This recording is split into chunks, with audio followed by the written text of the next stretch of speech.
Dia membuangku ke negeri asing dengan label perempuan tak berguna saat hartaku habis kau kuras. Namun kini aku kembali bukan untuk memohon ampunan di bawah kakimu yang angkuh, melainkan untuk menarik paksa setiap napas kehidupan dan aset yang selama ini kau nikmati dariku. Sebelum mulai ceritanya, komen dulu kalian dari kota atau negara mana. Aku pengen tahu. Jangan lupa like, subscribe, dan aktifkan lonceng, supaya channel ini makin berkembang. Harum aroma gulai ayam yang dimasak Vivi sejak pulang kantor sore tadi memenuhi ruang makan, tetapi sedikit pun tidak membangkitkan selera makannya. Vivi berdiri di dekat meja makan, masih mengenakan kemeja kerja yang sedikit kusut dan wajah yang tampak sangat lelah setelah 10 jam berada di kantor. Di hadapannya, Aris, suaminya, duduk dengan tenang, namun tangannya tidak memegang sendok, melainkan menggenggam jemari Santi. Santi adalah wanita yang dibawa Aris masuk ke dalam rumah mereka sebulan yang lalu dengan alasan rekan bisnis. Namun kini tanpa malu-malu telah menempati kursi utama di sebelah Aris. Kursi yang seharusnya menjadi milik Vivi. Santi mengenakan gaun merah tipis yang mencolok, sangat kontras dengan penampilan Vivi yang terlihat kusam dan penuh beban pikiran. "Enam, kamu sudah cek saldo tabunganmu bulan ini?" Aris membuka suara tanpa sedikit pun menoleh pada istrinya. Suaranya datar, seolah bertanya tentang cuaca, bukan tentang harta yang dikumpulkan Vivi dengan memeras keringat. Vivi menarik napas panjang, mencoba meredakan denyut di pelipisnya. "Sudah, Mas.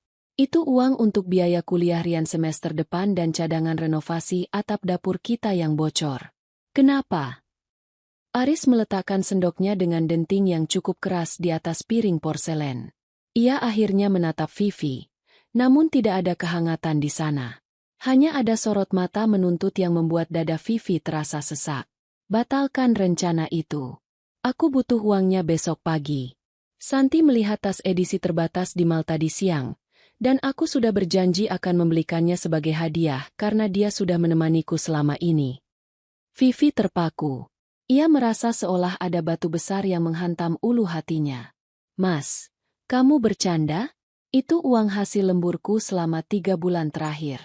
Kamu mau memberikannya pada wanita lain untuk sebuah tas?" Santi menyandarkan kepalanya di bahu Aris sambil memainkan kuku-kukunya yang dicat rapi.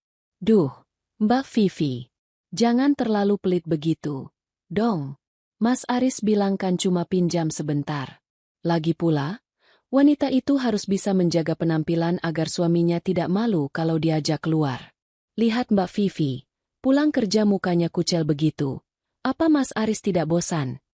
Ucapan Santi yang merendahkan itu bagaikan siraman cuka di atas luka yang masih basah. Vivi menatap suaminya, berharap ada pembelaan atau setidaknya rasa malu yang muncul di wajah laki-laki itu. Namun, Aris justru mengangguk setuju pada ucapan selingkuhannya. "Benar kata Santi. Enam, kamu itu terlalu fokus bekerja sampai lupa caranya menjadi istri yang menyenangkan dipandang," kata Aris dengan nada menghakimi. "Uang itu toh berasal dari rumah tangga ini juga. Sebagai istri, kamu wajib menuruti keinginan suami. Jangan membantah." Di tengah ketegangan itu, Bu Retno, ibu mertua Vivi, masuk ruang makan dari arah dapur. Beliau membawa sepiring buah potong dan meletakkannya di depan Santi dengan senyum lebar yang tidak pernah ia berikan kepada Vivi. Bu Retno sudah lama tinggal bersama mereka, dan sejak awal, ia tidak pernah menyukai Vivi hanya karena Vivi berasal dari keluarga sederhana. "Sudahlah, Vivi, kasih saja uangnya." Bu Retno menimpali dengan suara ketus. Beliau berdiri di samping Aris sambil melipat tangan di dada. "Kamu itu sudah gagal memberikan cucu untuk keluarga ini. 5 tahun menikah dan rahimmu masih saja kosong. Mandul. Setidaknya, kalau kamu tidak bisa memberikan anak, jadilah istri yang berguna dengan menyediakan uang untuk kesenangan suamimu." Vivi merasakan matanya memanas. Hinaan tentang kondisinya yang belum memiliki anak selalu menjadi senjata pamungkas Bu Retno untuk menginjak-injak harga dirinya. Vivi sudah berkali-kali mengajak Aris untuk periksa ke dokter. Namun Aris selalu menolak dengan alasan bahwa dirinya pasti sehat dan Vivi lah yang bermasalah. "Ibu, aku bekerja keras bukan untuk memanjakan wanita simpanan Mas Aris." Suara Vivi bergetar, menahan tangis yang mulai mendesak keluar. Aku ini menantu ibu, bukan mesin ATM. Menantu. Bu Retno tertawa sinis. Sebuah suara yang terdengar sangat menyakitkan di telinga Vivi. Menantu itu yang bisa melayani suami di rumah, bukan yang sibuk di kantor sampai malam dan pulang dengan wajah lelah yang merusak suasana. Lihat Santi, dia lembut, cantik, dan tahu cara membuat Aris bahagia. Kalau kamu terus-terusan membangkang begini, jangan salahkan kalau Aris lebih memilih dia. Aris kembali menatap Vivi dengan sorot mata yang semakin tajam. Dengar itu? Ibu saja setuju. Besok pagi, transfer uangnya ke rekeningku. Kalau tidak, aku tidak segan-segan mengusirmu dan adikmu yang tidak tahu diri itu dari rumah ini. Ingat, rumah ini secara hukum atas namaku. Vivi menatap rumah yang ia tinggali.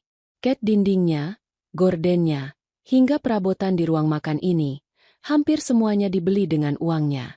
Namun, ia teringat kecerobohannya setahun lalu saat menandatangani dokumen balik nama yang disodorkan Aris dengan alasan mempermudah urusan pajak. Ternyata, itu adalah awal dari rencana Aris untuk melucuti semua haknya. Santi tertawa kecil. Suara yang terdengar sangat puas melihat penderitaan Vivi. Sabar ya, Mbak Vivi. Namanya juga hidup. Kadang yang kerja keras memang cuma buat melayani yang beruntung. Dada Vivi terasa sangat panas. Ia merasa udara di ruang makan itu tiba-tiba menipis. Pengkhianatan suaminya, hinaan mertuanya, dan keberanian selingkuhan suaminya telah mencapai batas yang bisa ia tanggung. Ia melihat piring gulai yang masih mengepul. Hasil jerih payahnya, dinikmati oleh orang-orang yang terus menghisap darahnya. Vivi tidak menjawab lagi. Ia membalikan badan dan berjalan menuju kamarnya tanpa menoleh sedikit pun. Di dalam kamar, ia menutup pintu rapat-rapat. Ia tidak menangis dengan suara keras, melainkan terduduk di lantai sambil meremas dadanya yang terasa nyeri. Pikiran Vivi berkelana pada adiknya, Rian, yang sedang berjuang menyelesaikan skripsinya. Jika uang itu ia berikan pada Aris, masa depan Rian akan terancam. Namun jika ia menolak, Aris benar-benar bisa mengusirnya malam ini juga. Dengan tangan gemetar, Vivi membuka laci meja riasnya. Di sana, di balik tumpukan kain, ia mengambil sebuah buku tabungan kecil yang selama ini ia sembunyikan dari pengetahuan Aris. Itu adalah tabungan darurat yang ia kumpulkan sedikit demi sedikit dari bonus kantor yang tidak pernah ia laporkan. Jumlahnya memang belum banyak, tapi cukup untuk membeli tiket perjalanan jauh. Vivi menatap buku tabungan itu dengan tatapan kosong namun penuh amarah. Sebuah keputusan kecil namun berisiko mulai terbentuk di kepalanya. Ia tidak akan membiarkan Aris mengambil sisa uang kuliah Rian. Tetapi ia juga tahu bahwa ia tidak bisa terus bertahan di rumah yang sudah menjadi neraka ini. Vivi mengeluarkan ponselnya, mencari kontak seorang teman lama yang kini bekerja di sebuah agen tenaga kerja internasional. Ia tahu, jika ia pergi, ia akan kehilangan segalanya di sini, termasuk rumah dan statusnya. Namun, tetap tinggal berarti membiarkan dirinya mati perlahan-lahan. Aku bukan perempuan tak berguna, bisik Vivi pada dirinya sendiri di tengah kegelapan kamar. Ia menekan tombol panggil pada ponselnya, memulai sebuah langkah yang ia tahu akan mengubah seluruh garis hidupnya. Meskipun itu berarti ia harus pergi ke negeri orang sebagai buruh migran demi menyelamatkan sisa harga dirinya. Suasana kamar yang gelap tidak mampu menutupi gemuruh di dada Vivi. Setelah pembicaraan singkat dengan agen tenaga kerja melalui telepon, sebuah langkah nekat yang belum pernah ia bayangkan sebelumnya, Vivi terduduk lemas di tepi tempat tidur. Ia memandangi tangannya yang kasar, tangan yang selama bertahun-tahun bergelut dengan laporan keuangan perusahaan dan lembur hingga larut malam. Semua itu ia lakukan demi satu tujuan, memberikan tempat tinggal yang layak bagi keluarganya. Ingatannya melayang pada 5 tahun lalu, saat ia menyerahkan seluruh uang tabungan masa lajangnya untuk uang muka rumah ini. Ia ingat bagaimana ia menyisihkan uang makan siang dan berjalan kaki ke kantor demi membayar cicilan yang mencekik. Aris, yang kala itu masih manis dengan janji-janji surga, selalu berkata bahwa rumah ini adalah istana mereka, simbol cinta mereka. Namun, kenyataan di ruang makan tadi mengubah segalanya. Aris bukan lagi pelindung, melainkan parasit yang mulai terang-terangan menghisap nyawanya. Vivi bangkit dengan gerakan patah-patah. Sebuah kecurigaan tiba-tiba menyergap benaknya. Jika Aris berani meminta uang kuliah Rian untuk membeli tas branded bagi selingkuhannya, sejauh mana laki-laki itu sudah melangkah? Ia teringat setahun lalu, saat Aris memintanya menandatangani beberapa berkas dengan alasan pembaharuan administrasi pajak dan asuransi rumah. Saat itu, Vivi yang sedang kelelahan dan sangat mempercayai suaminya, hanya membubuhkan tanda tangan tanpa membaca detailnya. Dengan jantung berdegup kencang, Vivi membuka lemari pakaian, lalu merogoh bagian paling dalam di bawah tumpukan kain sprei. Ia mencari map plastik biru tempat ia menyimpan surat-surat berharga. Tangannya gemetar saat jemarinya menyentuh tekstur kertas sertifikat yang kaku. Vivi membawa dokumen itu ke bawah cahaya lampu meja yang temaram. Matanya menyipit, memindai baris demi baris kata yang tertera di sana. Saat matanya sampai pada kolom nama pemilik, dunia seolah berhenti berputar. Nama Vivi Handayani telah dicoret secara legal dan digantikan oleh nama Aris Baskoro. Di bagian bawah, tertera tanggal balik nama yang bertepatan dengan hari di mana Aris memberikan berkas pajak itu kepadanya. Tidak mungkin, bisik Vivi. Air matanya jatuh tepat di atas tanda tangannya sendiri yang kini terasa seperti vonis mati. Tega kamu, Mas. Ini keringatku. Ini darahku. Rasa sesak itu berubah menjadi kemarahan yang meluap. Vivi menyambar sertifikat itu dan keluar dari kamar. Ia tidak peduli jika saat ini sudah lewat tengah malam. Ia tidak peduli jika Aris dan Santi mungkin sedang bersantai di ruang tengah. Di ruang tengah, televisi masih menyala. Aris sedang duduk bersandar sementara Santi menyandarkan kepalanya di paha Aris sambil tertawa kecil melihat tayangan komedi.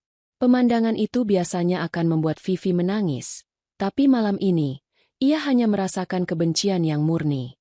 Vivi melemparkan sertifikat itu ke atas meja kopi, tepat di depan wajah Aris. Suara kertas yang membentur meja membuat Santi terlonjak kaget.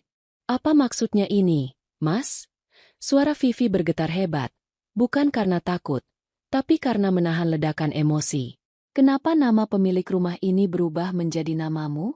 Kamu membohongiku setahun lalu.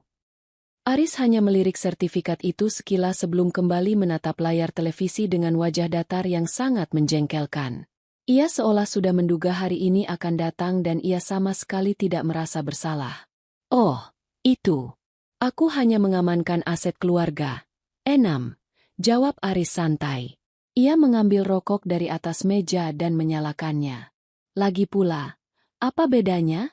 Kita kan suami istri. Apa bedanya? Aku yang membayar uang mukanya. Aku yang melunasi cicilannya setiap bulan. Kamu bahkan tidak pernah menyumbang 1 sen pun untuk rumah ini. Mas, teriak Vivi. Suaranya pecah, menggema di seluruh ruangan. Santi menutup telinganya dengan ekspresi jijik. Aduh, Mas Aris, istrimu ini berisik sekali, sih. Malu dilihat tetangga kalau teriak-teriak seperti perempuan tidak berpendidikan begitu. Diam kamu, Santi. Ini urusanku dengan suamiku, bentak Vivi. Aris tiba-tiba berdiri. Gerakannya begitu cepat dan mengintimidasi. Ia melangkah mendekati Vivi hingga jarak mereka hanya beberapa senti. Sorot matanya kini penuh kebencian dan dominasi. Jangan pernah membentak Santi di depanku, ucap Aris dengan suara rendah yang mengancam. Dan jangan pernah merasa rumah ini milikmu hanya karena kamu yang membayar cicilannya. Secara hukum dan agama, apa yang menjadi milik istri adalah milik suami. Istri itu properti suami. Enam. Termasuk semua harta yang kamu bawa masuk ke rumah ini. Properti? Kamu pikir aku barang? Vivi menatap Aris dengan tidak percaya. Aku istrimu, Mas. Aku manusia yang membantu ekonomi keluarga ini saat kamu menganggur selama 2 tahun. Plak! Sebuah tamparan keras mendarat di pipi kiri Vivi. Kekuatan pukulan itu membuat Vivi tersungkur ke lantai, menabrak pinggiran kursi kayu.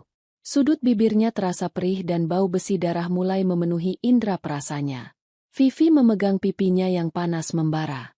Ia menoleh perlahan, menatap Aris yang kini berdiri menjulang di atasnya dengan napas memburu. Berhenti mengungkit masa lalu, desis Aris. Dasar perempuan tidak berguna.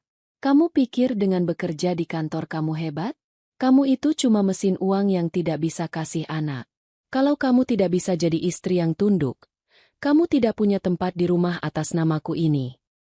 Dari arah lorong kamar, Bu Retno muncul dengan daster batiknya. Bukannya melerai atau menolong menantunya yang terjatuh, beliau justru menatap Vivi dengan pandangan menghina. Benar kata Aris.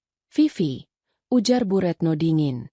Seorang istri yang baik itu tidak akan perhitungan soal harta kepada suaminya. Aris itu kepala keluarga. Sudah sepantasnya semua aset atas nama dia agar dia punya harga diri. Lagi pula, kalau nanti kalian cerai, dan sepertinya itu akan terjadi karena kamu mandul, Aris harus punya jaminan hidup. Vivi tertawa getir di sela isak tangisnya. Ia melihat ketiga orang di depannya. Suaminya yang pengkhianat, wanita simpanan yang tak tahu malu, dan mertua yang berhati batu. Mereka semua telah bersekongkol untuk melenyapkan jati dirinya dan merampas setiap jengkal kemandiriannya. Santi mendekati Aris dan memeluk lengannya dengan manja. Sudahlah, Mas. Biarkan saja dia menangis di lantai. Lebih baik kita masuk kamar. Aku capek dengar drama ini. Aris mengangguk, lalu menatap Vivi yang masih terduduk di lantai dengan tatapan merendahkan. Ingat kata-kataku tadi pagi. Enam. Kalau kamu tidak bisa kasih uang buat tas Santi besok, bersiap-siaplah angkat kaki. Rumah ini milikku. Kamu hanya menumpang di sini. Mereka berlalu begitu saja, meninggalkan Vivi dalam kesunyian yang mencekam. Bu Retno menyempatkan diri untuk mematikan lampu ruang tengah, seolah ingin menegaskan bahwa Vivi tidak lagi pantas berada di bawah cahaya rumah itu. Vivi tetap diam di lantai yang dingin untuk waktu yang lama. Rasa sakit di pipinya tidak seberapa dibandingkan dengan rasa hancur di batinnya. Ia baru saja menyadari satu hal yang sangat pahit. Ia tidak punya apa-apa lagi di sini. Rumah, uang, suami, semuanya telah dicuri darinya. Namun, di tengah kehancuran itu, sebuah percikan kecil muncul di sudut gelap hatinya. Jika ia tidak punya apa-apa lagi untuk dipertahankan, maka ia tidak punya apa-apa lagi untuk ditakutkan. Vivi merangkak bangun, menggunakan sisa kekuatannya untuk berdiri tegak. Ia mengambil sertifikat yang sudah tidak berharga itu dan meremasnya hingga menjadi bola kertas.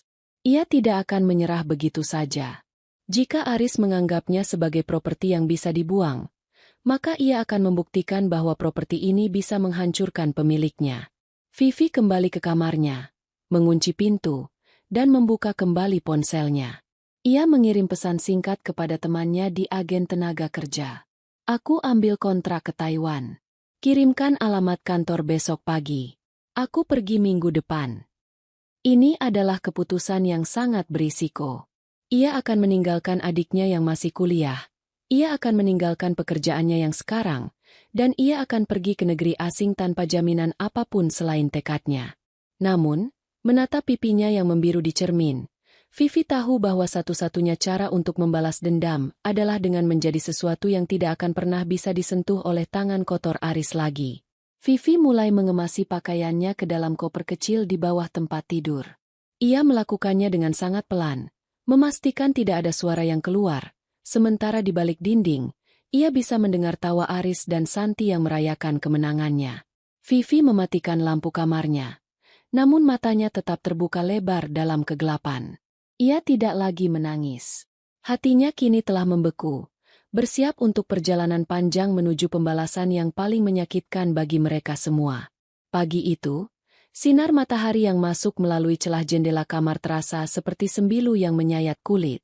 Vivi terbangun dengan denyut nyeri di pipi kirinya yang kini tampak membiru, jejak tangan Aris dari malam sebelumnya. Namun, rasa sakit fisik itu tidak sebanding dengan kehampaan yang ia rasakan saat mendengar tawa renyah dari luar kamar. Itu suara Santi, yang entah sejak kapan sudah merasa memiliki rumah tersebut. Vivi bangkit dengan tubuh gemetar. Ia melihat kopernya yang baru terisi separuh di bawah tempat tidur. Belum sempat ia meraih pakaian berikutnya, pintu kamar terbuka kasar tanpa ketukan. Aris berdiri di sana, masih mengenakan piringan hitam di bawah matanya yang menunjukkan sisa-sisa amarah semalam. Di belakangnya, Santi menyembul dengan senyum kemenangan, mengenakan daster sutra milik Vivi yang seharusnya tersimpan di lemari pribadi. "Masih di sini kamu?" Aris bertanya dengan nada muak. Ia melangkah masuk dan langsung menuju lemari pakaian. Tanpa permisi, ia meraup tumpukan baju Vivi dan melemparkannya ke lantai. "Cepat rapikan barang-barangmu. Mulai hari ini, Santi akan tinggal di kamar ini. Kamu pindah ke gudang belakang kalau masih mau menumpang, atau pergi sekalian." Vivi berdiri mematung, menatap pakaian-pakaiannya yang berserakan di lantai seperti sampah. "Mas, daster itu daster yang kubeli saat kita ulang tahun pernikahan ketiga. Kenapa kamu biarkan dia memakainya?" Santi melangkah maju, membelai bahan daster itu dengan gerakan provokatif. "Duh, Mbak Vivi, jangan pelit-pelit. Mas Aris yang kasih ini padaku. Katanya, baju ini terlalu bagus untuk dipakai perempuan yang mukanya selalu ditekuk seperti Mbak. Lagi pula, badan Mbak Vivi kan sudah tidak menarik lagi. Keluar kalian. Ini kamarku," teriak Vivi dengan sisa keberaniannya. "Kamarmu?" Aris tertawa sumbang. Ia meraih kerah baju Vivi dan menyeretnya menuju ruang tengah. "Sudah kubilang semalam, rumah ini atas namaku. Kamu tidak punya hak 1 inci pun di sini. Kamu cuma parasit yang kebetulan punya pekerjaan." Di ruang tengah, Bu Retno sudah menunggu sambil menyesap teh. Beliau hanya melirik sekilas saat menantunya diseret seperti binatang oleh anaknya sendiri. Tidak ada sedikit pun niat untuk membela. "Aris benar, Vivi," ujar Bu Retno dingin tanpa mengalihkan pandangan dari cangkir tehnya. "Daripada kamu di sini hanya menambah beban pikiran Aris dan membuat suasana rumah jadi panas, lebih baik kamu pergi. Kasihan Santi, dia sedang mencoba beradaptasi di sini. Kehadiranmu hanya akan merusak kebahagiaan calon menantu baruku." "Calon menantu?" Suara Vivi tercekat. "Mas, kita belum cerai." Aris melepaskan cengkeramannya hingga Vivi terjerembab di dekat pintu depan. Ia kemudian masuk kembali ke kamar dan menyeret koper kecil Vivi yang belum selesai dikemas. Dengan kasar, Aris melemparkan koper itu ke arah Vivi. Kertas-kertas dan beberapa potong baju menyembul keluar dari resleting yang tidak rapat. "Cerai itu urusan gampang. Besok aku urus suratnya," bentak Aris. Ia berdiri menjulang di depan pintu, menghalangi jalan masuk kembali ke dalam rumah. "Sekarang, bawa kopermu dan pergi. Aku sudah muak melihat wajahmu yang merasa paling berjasa itu. Kamu pikir karena kamu kerja kantoran, kamu bisa mengaturku? Dasar perempuan tidak berguna." Vivi merangkak meraih kopernya. Ia menatap tetangga yang mulai keluar rumah karena mendengar keributan. Malu, hancur, dan hina bercampur menjadi satu. Aris tidak hanya merampas hartanya, tapi juga meruntuhkan harga dirinya di depan publik. "Aku tidak punya uang, Mas. Semua tabunganku sudah kamu paksa ambil semalam," bisik Vivi dengan suara parau. Aris merogoh saku celananya dan melemparkan selembar uang 50.000 ke tanah, tepat di depan wajah Vivi. "Itu buat ongkos angkot. Kalau kamu butuh uang lagi, sana pergi jadi TKW ke Taiwan. Itu tempat yang cocok buat perempuan kasar dan rendah sepertimu. Jadi pembantu di sana mungkin bisa mengajarimu cara melayani majikan dengan benar. Siapa tahu nanti kalau pulang kamu bisa jadi pembantu di rumah ini untuk melayani aku dan Santi." Santi tertawa terbahak-bahak mendengar ucapan Aris, diikuti senyum sinis Bu Retno dari dalam rumah. Kalimat, "jadi TKW ke Taiwan," itu diucapkan Aris sebagai ejekan paling rendah. Sebuah profesi yang dalam pikiran sempit Aris adalah bentuk kegagalan hidup bagi seorang wanita karir seperti Vivi. Namun, di telinga Vivi, kata-kata itu tidak lagi terdengar sebagai hinaan. Kalimat itu justru bergema sebagai sebuah petunjuk. Vivi berdiri perlahan. Ia tidak memungut uang 50.000 yang dilemparkan Aris. Ia memeluk koper kecilnya erat-erat. Air matanya berhenti mengalir. Ada sesuatu yang patah di dalam dirinya. Namun di saat yang sama, ada pondasi baru yang mendadak kokoh berdiri. Amarahnya tidak lagi meledak-ledak. Ia mengendap menjadi tekad yang dingin dan tajam.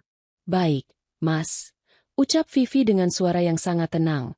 Begitu tenang hingga membuat Aris sedikit mengernyitkan dahi. Aku akan pergi. Dan aku akan mengingat setiap kata yang kamu ucapkan hari ini. Terutama soal Taiwan. Vivi membalikkan badan. Ia berjalan menyusuri gang perumahan itu tanpa menoleh sedikit pun. Setiap langkahnya terasa berat karena tatapan kasihan dari para tetangga. Namun ia terus melangkah. Ia tahu, ia tidak bisa kembali ke rumah ibunya atau membawa beban ini ke Rian sekarang. Ia harus menghilang untuk bisa kembali dengan utuh. Sesampainya di ujung jalan, Vivi merogoh ponselnya. Ia menghubungi Maya, satu-satunya sahabat yang tahu seluruh borok rumah tangganya. Mei, aku diusir. Aku butuh tempat tinggal untuk 3 hari ke depan sebelum aku mengurus paspor. Kata Vivi saat telepon diangkat. Vivi? Ya Tuhan, kamu di mana? Aku jemput sekarang. Suara Maya terdengar panik. Aku di depan gerbang komplek. Dan Mei, tolong jangan beritahu Rian soal ini. Aku akan memberitahunya bahwa aku mendapat tugas belajar dari kantor ke luar negeri. Aku tidak ingin dia putus kuliah karena memikirkanku. Vivi menutup telepon. Ia menatap ke arah langit yang mulai mendung. Keputusannya sudah bulat. Ia akan mengambil risiko terbesar dalam hidupnya. Meninggalkan semua kenyamanan semu di Indonesia, memutuskan kontak dengan dunia lamanya, dan benar-benar berangkat ke Taiwan melalui jalur yang ditawarkan agen tempo hari. Bagi Aris, Taiwan adalah tempat pembuangan untuk menghinanya. Namun bagi Vivi, Taiwan adalah medan perang di mana ia akan menempa diri menjadi senjata yang suatu saat nanti akan kembali untuk menghancurkan semua yang telah mencuri hidupnya. Sambil menunggu Maya, Vivi membuka dompetnya. Di sana tersisa kartu identitas dan sisa uang di saku yang sangat menipis. Ia tahu, 3 hari ke depan akan menjadi pertaruhan batin yang luar biasa antara rasa takut akan masa depan yang tidak pasti atau bertahan dalam penderitaan yang pasti. Dan Vivi memilih ketidakpastian yang menjanjikan kekuatan. Kamar tamu di rumah Maya terasa begitu sunyi. Sebuah kontras yang menyakitkan dibandingkan kebisingan makian Aris yang masih terngiang jelas di telinga Vivi. Maya, sahabat karib Vivi sejak masa kuliah, masuk membawa segelas teh hangat dan meletakkannya di atas nakas. Maya adalah sosok yang pragmatis dan tajam. Sebagai seorang ibu tunggal yang sukses mengelola catering, ia tahu persis bagaimana rasanya dikhianati, dan ia tidak memiliki toleransi sedikit pun untuk sikap lemah. Vivi duduk di tepi tempat tidur, menatap jari-jarinya yang gemetar. Pipi kirinya sudah tidak lagi panas, namun warna keunguan di sana justru semakin terlihat jelas saat terpantul di cermin meja rias. Minum dulu. Enam. Kamu belum makan apapun sejak kemarin sore, ujar Maya dengan suara rendah namun tegas. Ia duduk di kursi kayu di seberang Vivi. Matanya mengamati koper kecil milik sahabatnya yang tergeletak mengenaskan di sudut ruangan. Aku tidak lapar, Mei. Aku hanya ingin tidur dan berharap saat bangun semua ini cuma mimpi buruk. Bisik Vivi. Maya menghela napas panjang. Ia mengambil ponselnya dan menggeser layar beberapa kali sebelum menyodorkannya ke depan wajah Vivi. Kalau kamu terus-terusan ingin tidur, laki-laki brengsek itu akan benar-benar menghabiskan sisa hidupmu. Lihat ini. Iwan, tetanggamu yang langganan cateringku, mengirim ini di grup WhatsApp komplek tadi pagi. Vivi menerima ponsel itu dengan ragu. Di layar, terlihat foto sebuah mobil bak terbuka yang parkir di depan rumahnya. Beberapa orang tampak sedang mengangkut televisi layar datar, mesin cuci, dan beberapa kotak besar yang Vivi kenali sebagai koleksi tas dan sepatu kerjanya. Di sana juga terlihat Aris yang sedang tertawa sambil menerima beberapa lembar uang dari seorang pria asing. Sementara Santi berdiri di sampingnya sambil memegang tas tangan bermerek milik Vivi yang paling mahal. Dia menjual barang-barangku? Suara Vivi meninggi. Ada nada tidak percaya sekaligus kemarahan yang meluap. Itu semua ku beli dengan uang bonus tahunanku. Mesin cuci itu bahkan baru lunas cicilannya bulan lalu. Bukan cuma itu. Enam. Iwan bilang Aris juga menawarkan kulkas dan sofa ruang tamu kepada siapa saja yang mau bayar tunai hari ini. Dia butuh uang cepat untuk memanjakan perempuan itu. Dia tahu kamu tidak ada di sana untuk mencegahnya, kata Maya. Vivi merasakan dadanya sesak, seolah oksigen di ruangan itu mendadak habis. Rasa kehilangan yang ia alami bukan hanya soal materi, melainkan soal penghargaan atas kerja kerasnya yang kini diinjak-injak untuk kesenangan wanita yang telah menghancurkan rumah tangganya. Aku harus ke sana. Aku harus menghentikan mereka. Vivi berdiri dengan tergesa. Namun Maya segera menahan lengannya. Untuk apa? Supaya kamu dipukuli lagi? Supaya kamu dihina lagi di depan tetangga? Kamu tidak punya kekuatan hukum sekarang.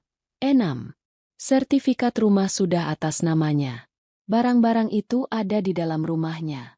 Secara hukum, kamu akan dianggap membuat keributan di properti orang lain.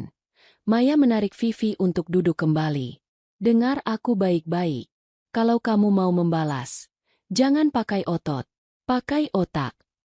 Maya mengambil sebuah buku catatan kosong dan sebuah pulpen dari laci nakas, lalu meletakkannya di pangkuan Vivi. Sekarang, tulis. Tulis semua aset yang pernah kamu beli dengan uangmu sendiri. Mulai dari yang paling kecil sampai yang paling besar. Sofa, elektronik, perhiasan, sampai cicilan rumah yang kamu bayar dari rekeningmu. Cari semua bukti transfernya di mobile banking atau emailmu. Kita butuh daftar ini. Perintah Maya. Untuk apa, Mei? Untuk saatnya nanti. Saat kamu sudah punya uang dan kekuatan. Kita akan tarik kembali semuanya lewat jalur hukum. Penggelapan aset, penipuan dokumen balik nama, kita bisa serang dia dari sana. Tapi tidak sekarang. Sekarang, kamu hanya seorang perempuan yang tidak punya tempat tinggal dan uang tunai. Kamu harus menghilang dulu agar mereka lengah. Jelas Maya. Vivi mulai menulis dengan tangan yang masih gemetar. Nama demi nama barang ia goreskan di atas kertas. Setiap baris yang ia tulis terasa seperti luka baru. Ia mengingat kapan ia membeli televisi itu sebagai hadiah ulang tahun pernikahan mereka yang kedua.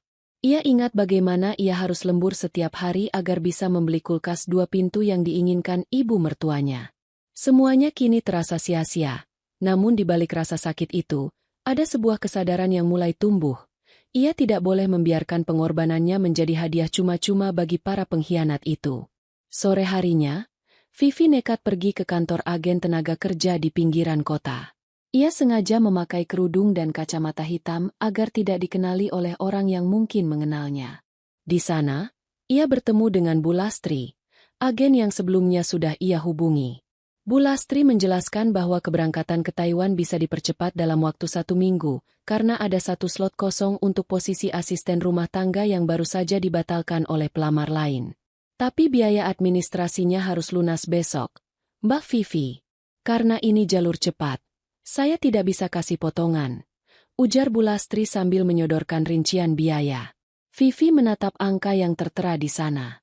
Jumlahnya hampir sama dengan seluruh sisa saldo di buku tabungan rahasianya. Jika ia membayar ini, ia tidak akan punya uang sepeser pun saat menginjakan kaki di Taiwan nanti. Ia benar-benar akan berangkat dengan tangan kosong. Vivi. Suara seorang pemuda memecah lamunannya saat ia baru saja keluar dari kantor agen. Vivi tersentak. Di depan gerbang, berdiri Rian, adiknya. Rian mengenakan jaket alma mater kampusnya. Wajahnya tampak bingung sekaligus cemas. Rian, kenapa kamu ada di sini? Vivi mencoba mengatur suaranya agar tetap tenang, meski jantungnya berdegup kencang karena takut rahasianya terbongkar. Harusnya aku yang tanya. Kak, tadi aku ke rumah, tapi Mas Aris tidak kasih aku masuk. Dia bilang kakak pergi dari rumah karena selingkuh. Dia bahkan sudah jual motor yang biasa kupakai buat ke kampus. Katanya itu motor dia. Rian mendekat. Matanya tertuju pada bekas lebam di pipi Vivi yang samar tertutup bedak. Pipi kakak kenapa? Mas Aris yang lakukan ini. Vivi menelan ludah. Ini adalah bagian tersulit. Ia harus berbohong kepada satu-satunya orang yang ia sayangi agar adiknya tidak melakukan tindakan bodoh yang bisa merusak kuliahnya. Rian, dengar kakak. Apa yang dibilang Mas Aris itu tidak benar. Kakak dapat tugas mendadak dari kantor untuk ikut pelatihan di luar negeri selama 1 tahun.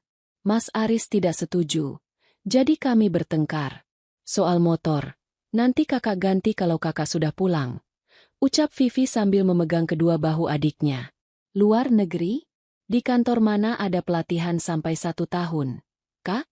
Dan kenapa di kantor agen TKW? Rian menunjuk papan nama di belakang Vivi. Vivi menarik napas panjang. Sebuah risiko besar yang harus ia ambil. Ini program khusus. Rian, tolong, jangan tanya lagi. Kakak harus pergi demi masa depan kita. Janji pada kakak, kamu harus lulus tepat waktu. Jangan cari Mas Aris. Jangan urusan dengan mereka lagi. Fokus saja pada skripsimu. Kakak akan kirim uang setiap bulan dari sana. Rian menatap kakaknya dengan keraguan yang mendalam. Namun ia melihat binar ketetapan hati yang belum pernah ia lihat sebelumnya di mata Vivi. Kakak yakin?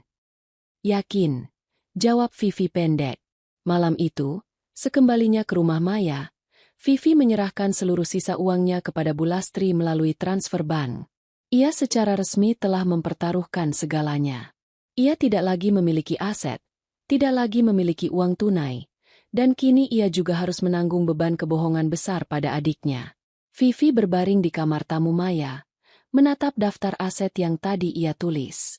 Tekanan batinnya kini berganti, bukan lagi soal apa yang hilang, melainkan ketakutan luar biasa akan apa yang menunggunya di negeri asing tanpa ada satu orang pun yang bisa ia andalkan. Ia baru saja memutuskan untuk mati di Indonesia agar bisa lahir kembali di Taiwan. Malam terakhir di rumah Maya seharusnya menjadi momen bagi Vivi untuk mengumpulkan sisa-sisa ketenangan sebelum menempuh perjalanan jauh ke Taiwan. Namun, kegelisahan yang ia rasakan sejak bertemu Rian di kantor agen siang tadi justru semakin menjadi-jadi. Vivi terus menatap ponselnya, menunggu kabar dari adiknya yang berjanji akan langsung pulang ke kos setelah pertemuan mereka. Namun, hingga pukul 8 malam, tidak ada satupun pesan balasan dari Rian. Dampak emosional dari pertemuannya dengan Rian masih membekas.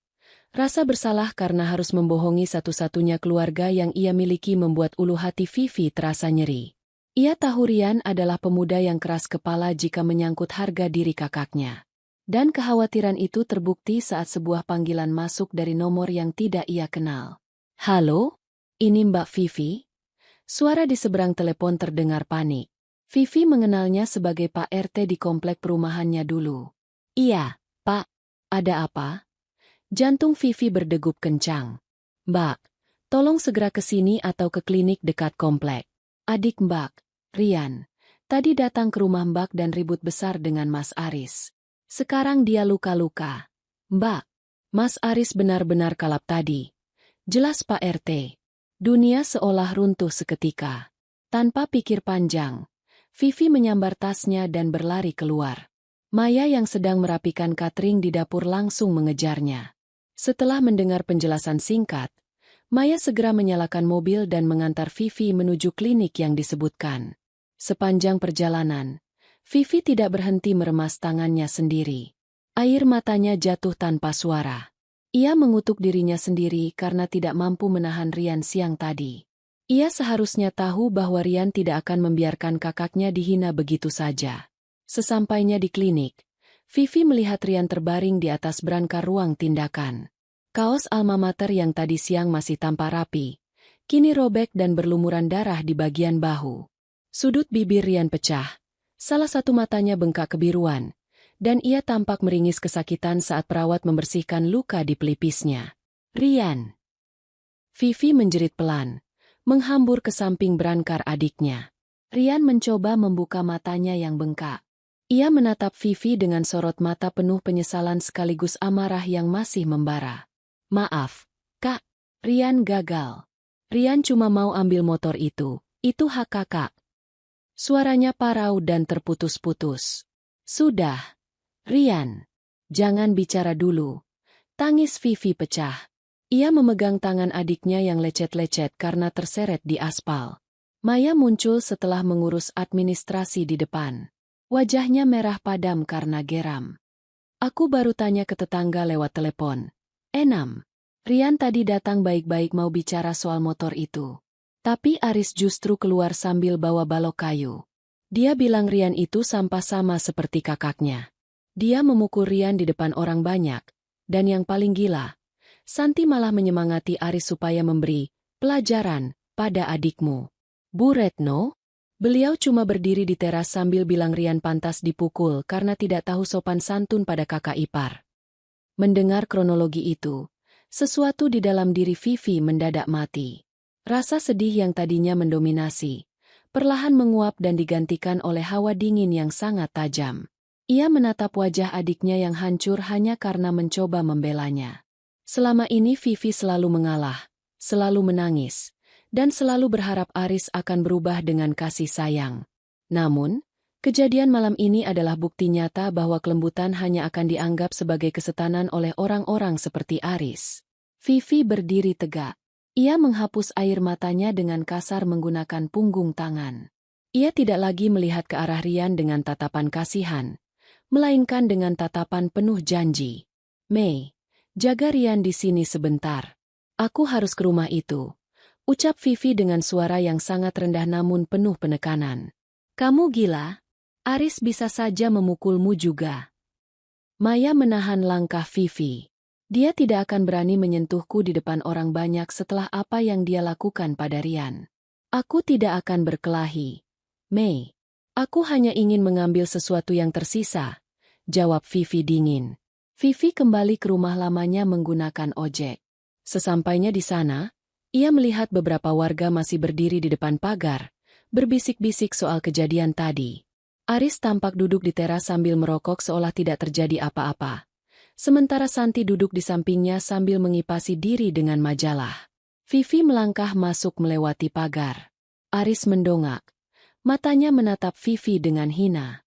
Mau apa kamu? Mau minta maaf atas kelakuan adikmu yang kurang ajar itu?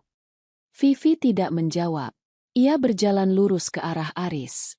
Saat jarak mereka hanya 1 meter, Vivi berhenti. Ia tidak berteriak. Ia tidak memaki.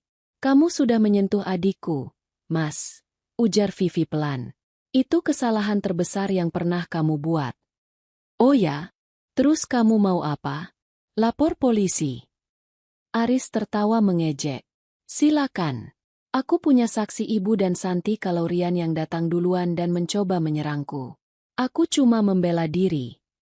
Vivi menatap Santi yang menatapnya dengan senyum meremehkan.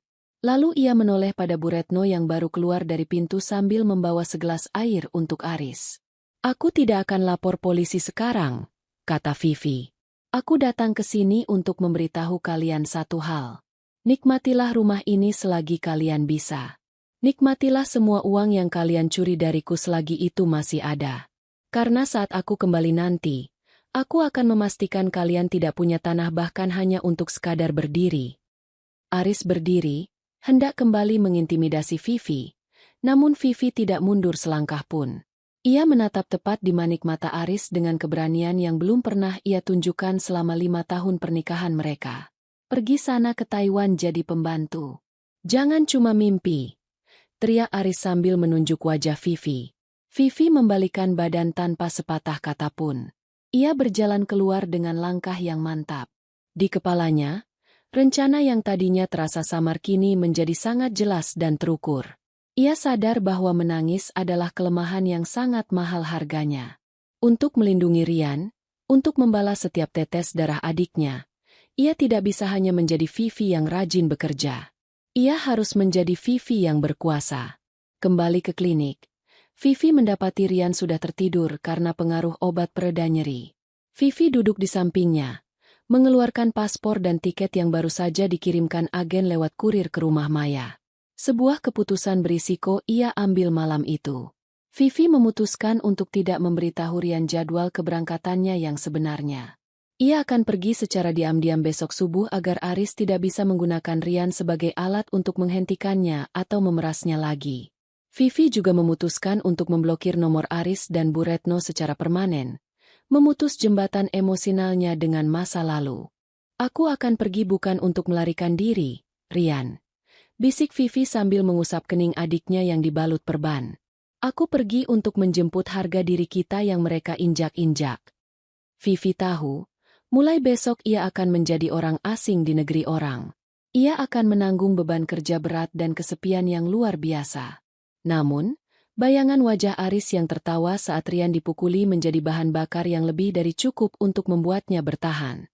Ia baru saja menandatangani kontrak dengan nasibnya sendiri, Ia tidak akan pulang sebelum ia menjadi cukup kaya untuk membeli kembali semua yang hilang, dan cukup kuat untuk menghancurkan Aris Baskoro hingga ke akar-akarnya.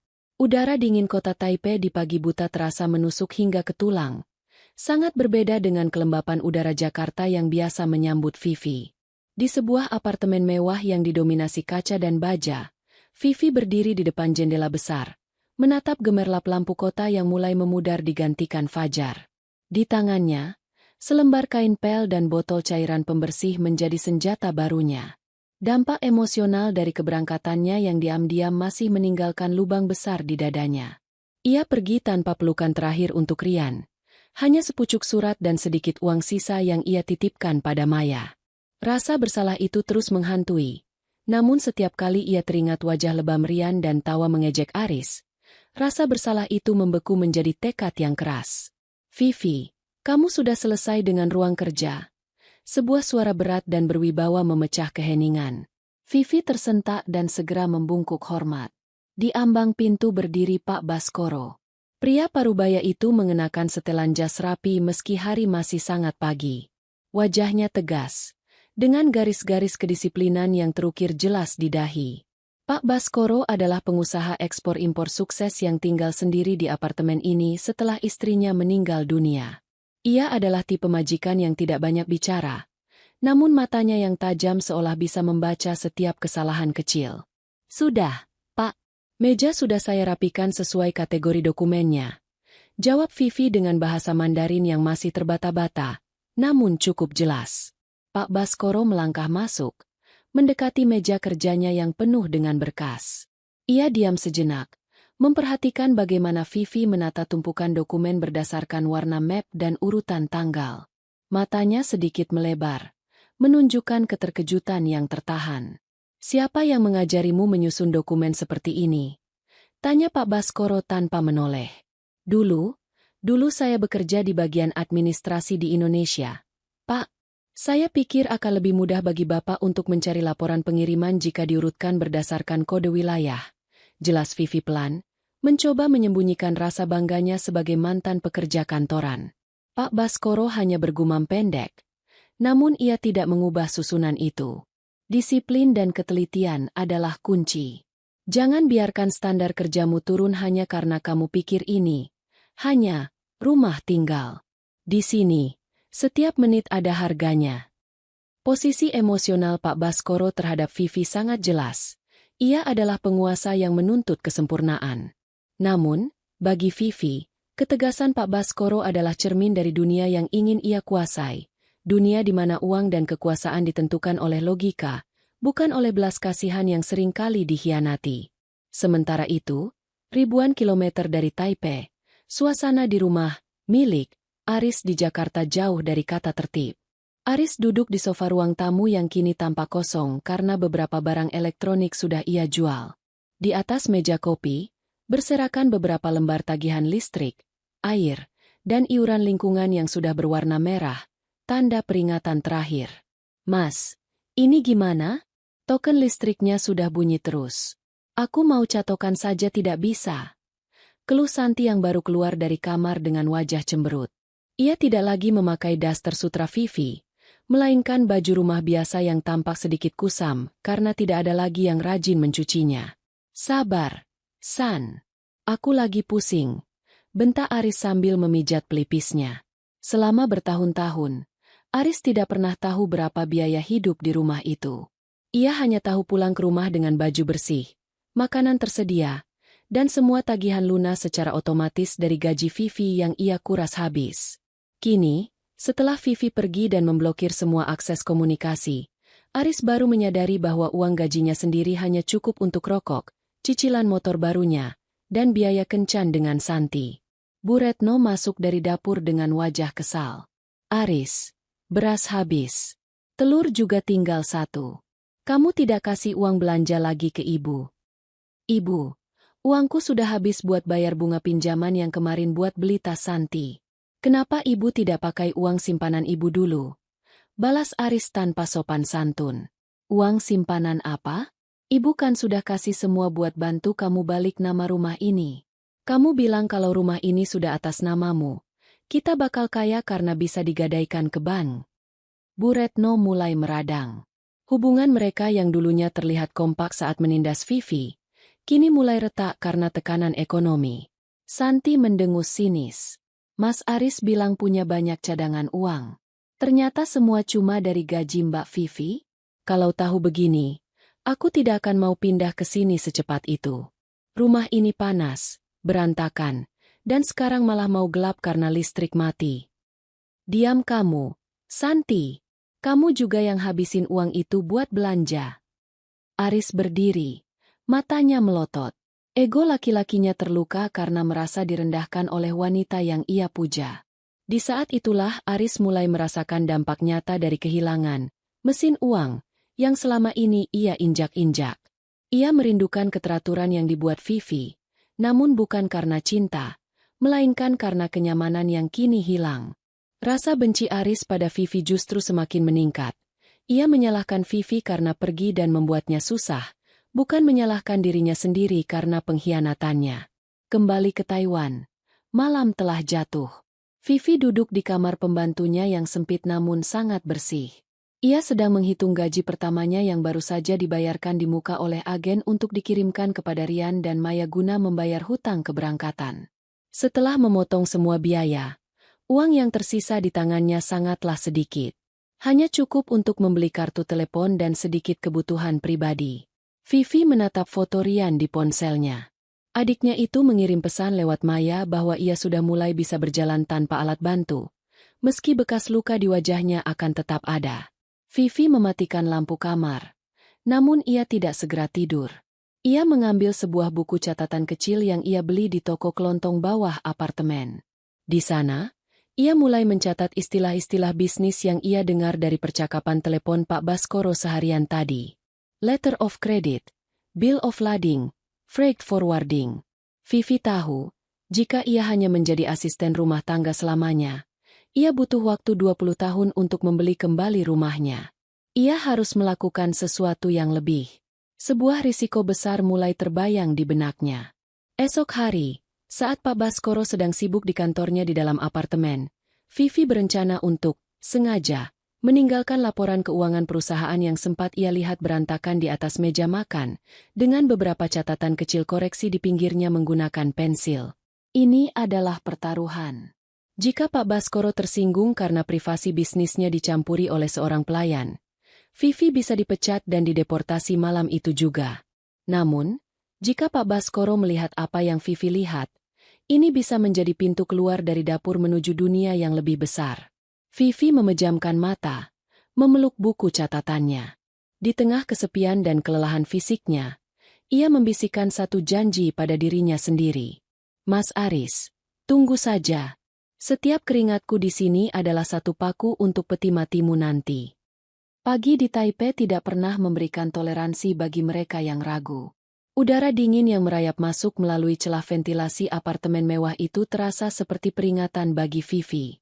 Ia berdiri mematung di sudut dapur, tangannya masih memegang erat kain lap yang lembab, sementara matanya tak lepas dari sosok Pak Baskoro yang kini duduk di meja makan. Di depannya, tumpukan laporan keuangan perusahaan yang semalam, sengaja, Vivi beri catatan kecil dengan pensil, tergeletak terbuka. Dampak emosional dari kenekatannya semalam membuat perut Vivi mulas. Sepanjang malam ia tidak bisa tidur, membayangkan Pak Baskoro akan murka karena seorang asisten rumah tangga berani mencoret-coret dokumen bisnis penting. Namun, ia tidak punya pilihan. Jika ia ingin menarik kembali asetnya dari tangan Aris dalam waktu 1 tahun, ia tidak bisa hanya mengandalkan gaji sebagai pembantu. Ia butuh lompatan. Pak Baskoro menyesap kopi hitamnya tanpa suara.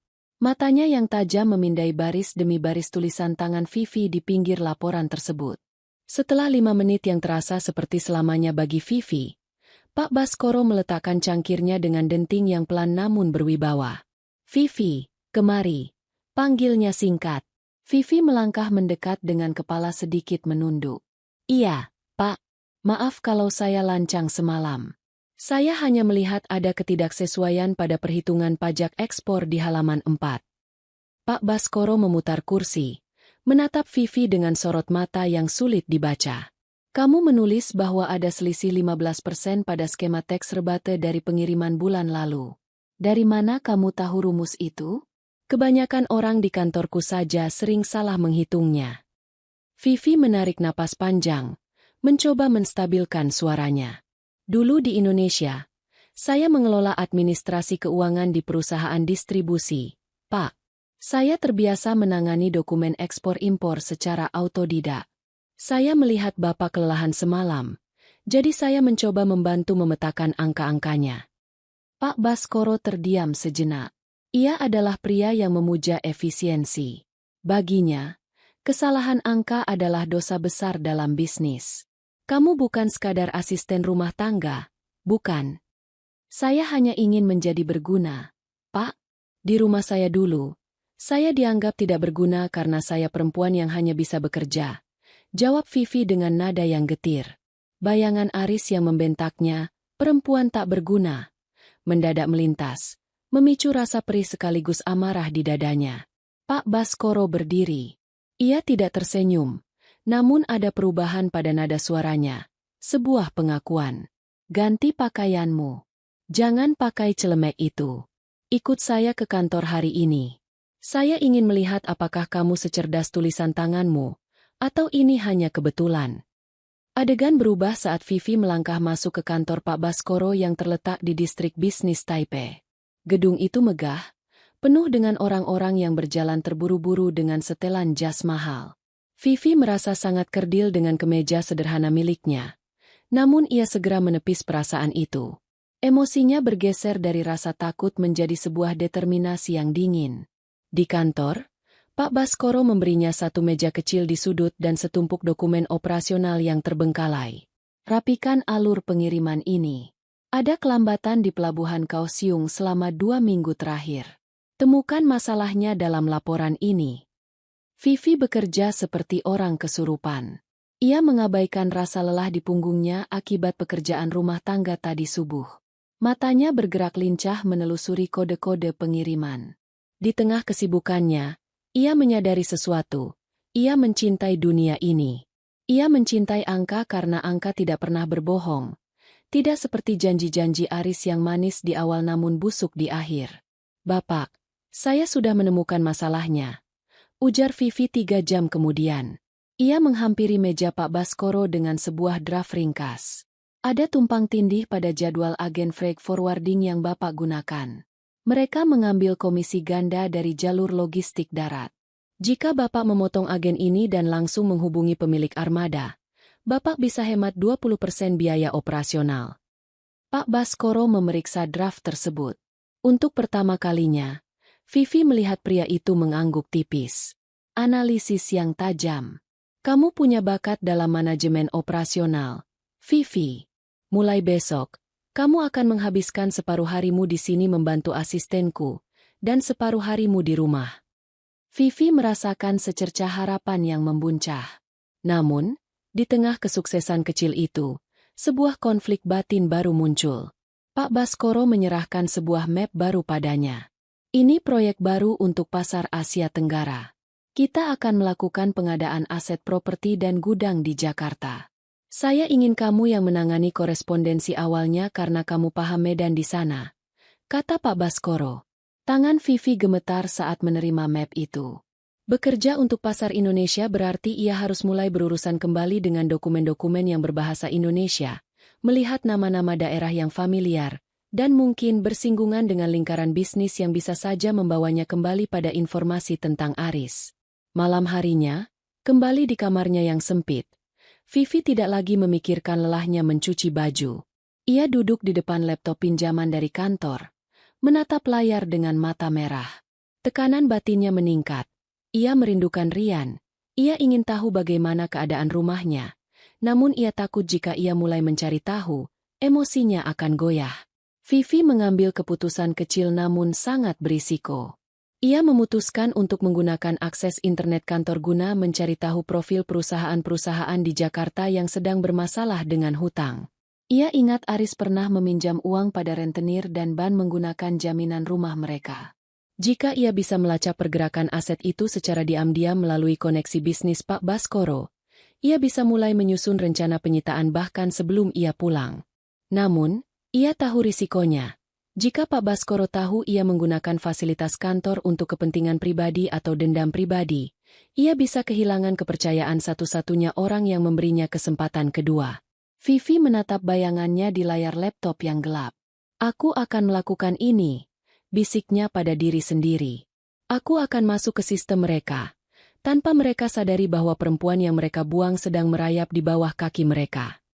Keputusannya bulat.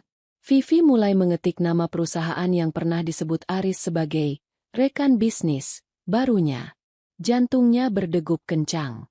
Ia baru saja membuka pintu menuju masa lalunya. Dan ia tidak tahu apakah ia cukup kuat untuk tidak hancur saat melihat apa yang sedang terjadi di sana. Layar laptop di hadapan Vivi masih menyala, memantulkan cahaya biru yang dingin ke wajahnya yang tampak jauh lebih tirus dibandingkan saat ia masih di Indonesia. Dampak emosional dari keputusannya meretas informasi administratif perusahaan-perusahaan mitra Pak Baskoro di Jakarta semalam masih menyisakan debar jantung yang tak beraturan. Ia merasa seperti seorang penyusup di hidupnya sendiri, mengintip dari balik tirai digital pada runtuhan yang ia tinggalkan. Vivi menyandarkan punggungnya pada kursi kerja yang empuk di kantor Pak Baskoro. Jam menunjukkan pukul 10 malam di Taipei. Kantor sudah sepi. Hanya ada dia dan bayang-bayang ambisinya. Melalui celah-celah data keuangan yang ia akses, Vivi menemukan sebuah pola yang membuatnya tersenyum getir.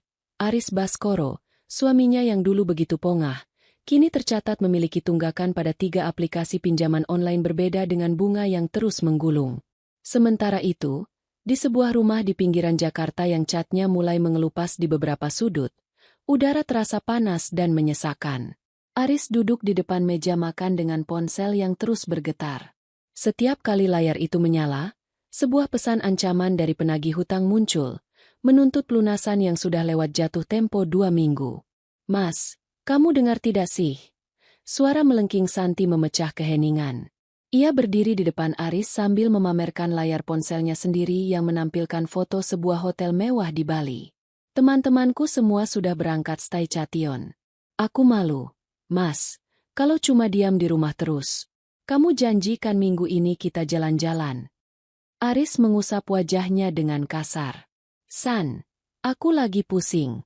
Kantor lagi sepi proyek. Dan cicilan motor kemarin saja belum tertutup. Bisa tidak kamu sedikit saja mengerti?"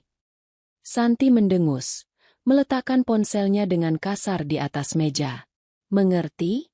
Dulu kamu bilang kalau Mbak Vivi pergi, hidup kita bakal lebih bebas karena uangmu tidak perlu dibagi-bagi lagi buat dia dan adiknya. Tapi mana? Sekarang malah apa-apa susah. Makan saja cuma pakai tempe terus." Di sudut dapur, Bu Retno keluar dengan wajah yang tak kalah keruh. Beliau memegang kain pel yang tampak kotor dan berbau amis. "Benar kata Santi, Aris. Ibu juga sudah capek. Kenapa lantai ini lengket sekali? Dapur juga berantakan. Santi, kamu itu seharian di rumah. Kenapa tidak bisa bantu ibu sedikit saja menyapu?" Santi menoleh pada mertuanya dengan tatapan meremehkan. "Duh, Bu, aku ini kan pacar Aris, bukan pembantu. Tanganku bisa kasar kalau harus pegang sapu dan ngepel setiap hari. Lagi pula, Mas Aris yang bilang aku tinggal di sini buat jadi ratu, bukan buat gantiin posisi si Vivi itu." Bu Retno tertegun. Kalimat itu bagaikan tamparan yang menyadarkan beliau pada kenyataan yang pahit. Selama bertahun-tahun, beliau tidak pernah perlu memikirkan lantai yang lengket, piring yang menumpuk, atau baju yang belum disetrika. Semuanya beres di tangan Vivi tanpa pernah Vivi mengeluh. Vivi akan pulang kerja, langsung menuju dapur, dan memastikan rumah bersih sebelum Aris pulang. Vivi dulu tidak pernah begini. Gumam Bu Retno tanpa sadar. Suaranya terdengar penuh penyesalan, namun bukan penyesalan karena telah menyakiti batin Vivi, melainkan penyesalan karena kehilangan kenyamanan yang disediakan Vivi secara gratis. Dia selalu tahu cara mengatur uang supaya kita tetap bisa makan enak walaupun tanggal tua. "Kalau ibu kangen sama perempuan mandul itu, panggil saja dia pulang." Bentak Aris yang egonya terluka karena dibandingkan dengan mantan istrinya. "Tapi jangan harap dia mau. Dia sekarang entah jadi apa di Taiwan." Paling-paling juga cuma jadi sampah di sana. Aris berdiri, menyambar kunci motornya, dan keluar rumah tanpa mempedulikan teriakan Santi yang memanggilnya. Ia butuh udara segar, namun di jalanan pun ia tidak merasa aman. Setiap motor yang mendekat membuatnya curiga bahwa itu adalah penagih hutang yang datang untuk mempermalukannya di depan umum. Kembali ke Taipei, Vivi menutup matanya sejenak. Ia baru saja menerima laporan singkat dari Maya melalui pesan tersembunyi. Maya menceritakan bagaimana Aris mulai menjual televisi kedua dan beberapa perabotan kecil lainnya demi menutupi gaya hidup Santi. Vivi merasakan sebuah kepuasan yang gelap merayap di hatinya. Ini adalah emosi yang baru baginya. Sebuah rasa haus akan keadilan yang mulai terpuaskan. Namun, di sisi lain, ia merasa jijik pada dirinya sendiri. Apakah ia menjadi sama jahatnya dengan Aris karena menikmati penderitaan mereka? Tidak. Bisik Vivi pada kesunyian ruang kantor. Ini bukan jahat. Ini adalah hukum tabur tuai. Vivi teringat kembali pada Pak Baskoro yang tadi siang memujinya karena berhasil menegosiasikan kontrak gudang di Jakarta dengan harga yang sangat kompetitif. Pak Baskoro mulai memberikan Vivi akses lebih luas, termasuk izin untuk melakukan audit pada beberapa aset yang akan mereka akuisisi di Indonesia. Sebuah ide gila namun sangat strategis muncul di benak Vivi. Ia melihat daftar aset properti yang sedang dalam status bermasalah di sebuah bank swasta di Jakarta. Bank tempat Aris menjaminkan sertifikat rumah mereka. Rumah itu kini masuk dalam daftar pantauan karena cicilannya mulai macet selama 3 bulan berturut-turut. Vivi memiliki kesempatan untuk mengajukan rekomendasi kepada Pak Baskoro agar perusahaan mereka mengambil alih aset-aset macet tersebut sebagai bagian dari ekspansi kantor perwakilan di Jakarta. Jika ia melakukan ini, secara teknis, Pak Baskoro akan membeli rumah itu dari bank, dan Vivi akan menjadi pengelola aset tersebut. Tekanan batin Vivi meningkat. Ini adalah keputusan yang sangat berisiko. Jika ia merekomendasikan aset yang bermasalah secara personal, Pak Baskoro mungkin akan mencium ada motif pribadi di baliknya. Namun, jika ia diam saja, rumah yang dibangun dengan keringatnya itu akan jatuh ke tangan orang asing atau dilelang dengan harga murah. Vivi menarik napas panjang. Jarinya bergerak di atas tetikus. Ia mulai menyusun sebuah presentasi profesional. Ia tidak akan menyebutkan bahwa itu adalah rumahnya. Ia akan menyajikannya sebagai sebuah peluang investasi properti di lokasi strategis yang harganya sedang jatuh. Aku akan menarik kembali apa yang menjadi milikku, gumam Vivi dengan tatapan mata yang kini berubah menjadi dingin dan penuh perhitungan. Keputusan kecil itu ia ambil malam itu. Ia menandai data rumah Aris sebagai target akuisisi prioritas dalam sistem perusahaan Pak Baskoro. Ini adalah langkah pertama dari penarikan kembali asetnya. Namun, ia tahu, mulai detik ini, ia harus bermain dengan sangat bersih dan tanpa celah agar Pak Baskoro tetap berada di pihaknya. Risiko dideportasi jika ketahuan memanipulasi data untuk dendam pribadi kini membayangi setiap langkahnya. Namun Vivi tidak lagi peduli. Rasa takutnya sudah mati bersama lebam di pipinya yang kini telah hilang, digantikan oleh ambisi yang membara. Lampu-lampu neon di distrik Ximending, Taipei, mulai menyala satu persatu, menciptakan pantulan cahaya warna-warni di kaca jendela kantor Pak Baskoro. Vivi masih duduk di balik meja kerjanya, menatap layar komputer yang menampilkan grafik pengiriman logistik. Namun, pikirannya tidak sepenuhnya berada pada deretan angka tersebut. Dampak emosional dari penandaan rumahnya di Jakarta sebagai target akuisisi masih membekas. Ia merasa seolah-olah sedang menyusun jebakan maut bagi masa lalunya sendiri. Tiba-tiba, ponsel Vivi yang tergeletak di samping laptop bergetar hebat. Sebuah nomor Indonesia yang tidak dikenal muncul di layar. Biasanya, Vivi mengabaikan panggilan asing, namun rasa khawatir pada Rian selalu membuatnya waspada. Dengan tangan sedikit gemetar, ia menggeser tombol hijau. Halo? Suara Vivi terdengar dingin dan waspada. 6. Vivi, ini aku. Suara di seberang sana terdengar parau, pecah oleh isak tangis yang terdengar sangat meyakinkan. Itu suara Aris. Vivi merasakan seluruh bulu kuduknya berdiri. Bukan karena rindu, melainkan karena rasa muak yang mendadak naik ke kerongkongannya. Mau apa lagi kamu, Mas? Tidak puas sudah memukul adikku dan mengusirku. Enam, tolong lupakan dulu masalah kita. Aris terisak lebih keras. Ibu. Enam. Ibu Retno kritis di rumah sakit. Beliau jatuh pingsan di dapur tadi sore. Dokter bilang ada penyumbatan di jantungnya dan harus segera dioperasi malam ini juga. Biayanya 100 juta. Enam. Aku tidak punya uang sama sekali.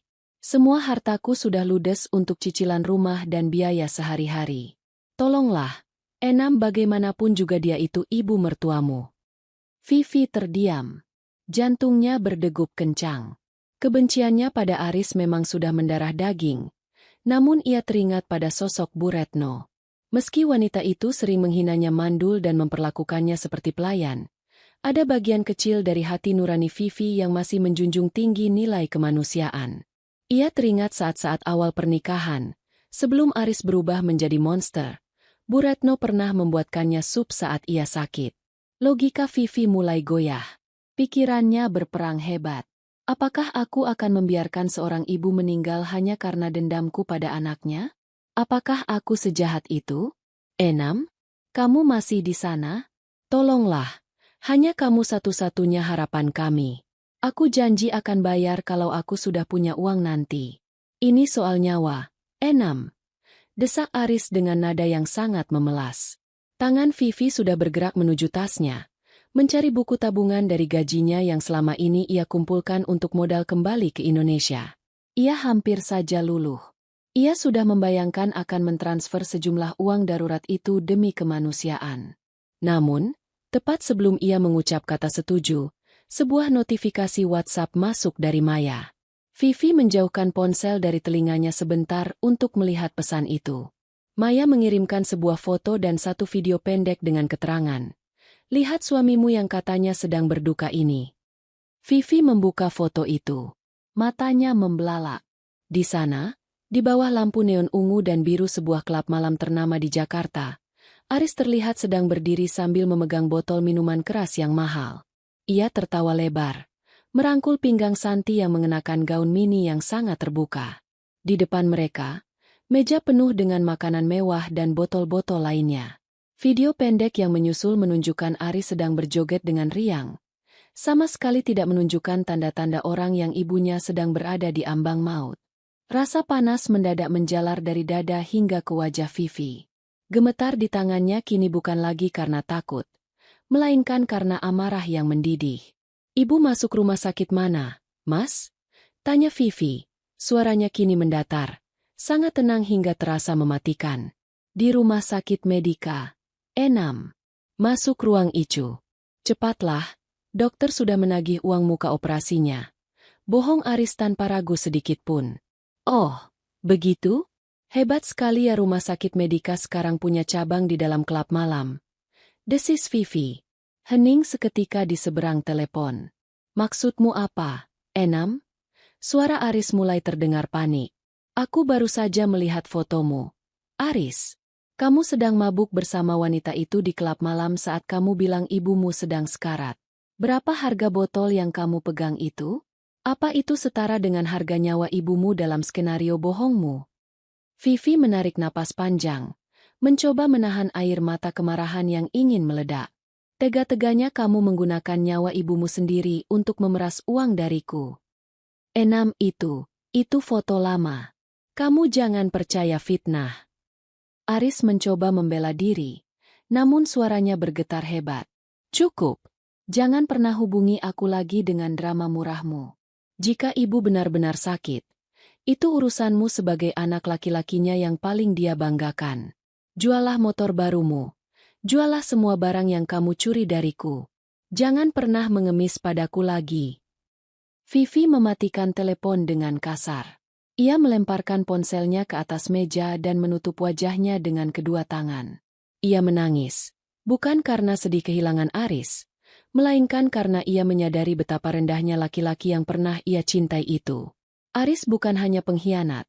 Dia adalah iblis yang tega mempermainkan kematian orang tuanya demi gaya hidup dan kesenangan sesaat. Di tengah isaknya, pintu ruang kantor terbuka. Pak Baskoro masuk, membawa beberapa berkas baru. Ia berhenti sejenak melihat Vivi yang tampak kacau. "Vivi, ada masalah keluarga lagi?" tanya Pak Baskoro dengan nada datarnya yang khas, namun ada sedikit perhatian di matanya. Vivi menghapus air matanya dengan cepat. Ia berdiri dan merapikan rambutnya. "Tidak ada masalah, Pak. Hanya sebuah pengingat bahwa saya tidak boleh punya belas kasihan pada orang yang salah." Vivi menatap berkas di tangan Pak Baskoro. Tekanan batinnya kini mencapai titik kulminasi. Ia menyadari bahwa jika ia tetap menggunakan cara-cara yang lambat dan legal sepenuhnya, Aris akan terus punya celah untuk mengganggunya atau bahkan menghabiskan aset yang tersisa sebelum ia sempat mengambilnya kembali. "Pak," panggil Vivi saat Pak Baskoro hendak keluar. "Soal akuisisi rumah di Jakarta yang saya ajukan kemarin. Saya menemukan data baru bahwa pemiliknya sedang terlilit hutang pinjaman online ilegal. Nilai asetnya akan turun drastis dalam 1 bulan jika kita tidak segera mengambil alih piutangnya dari bank." Pak Baskoro menatap Vivi tajam. "Kamu menyarankan kita melakukan takeover paksa? Saya menyarankan kita bergerak cepat sebelum aset itu disita oleh pihak ketiga yang tidak kompeten. Pak, itu lokasi strategis untuk kantor perwakilan kita," jawab Vivi dengan nada dingin yang belum pernah ia miliki sebelumnya. Vivi baru saja mengambil keputusan besar yang sangat berisiko. Ia akan mempercepat proses kebangkrutan Aris secara administratif melalui jalur perusahaan Pak Baskoro. Ia tahu, jika ia salah langkah, ia bisa dianggap menyalahgunakan wewenang kantor. Namun, setelah kebohongan tentang nyawa Bu Retno tadi, Vivi merasa tidak perlu lagi memberikan ruang untuk Aris bernapas. Ia akan memastikan bahwa saat Aris sadar rumahnya akan disita, orang yang menandatangani surat penyitaan itu adalah istrinya sendiri yang dulu ia buang. "Lakukan," ucap Pak Baskoro singkat sebelum menutup pintu. Vivi kembali ke komputernya. Jarinya mulai mengetik dengan cepat.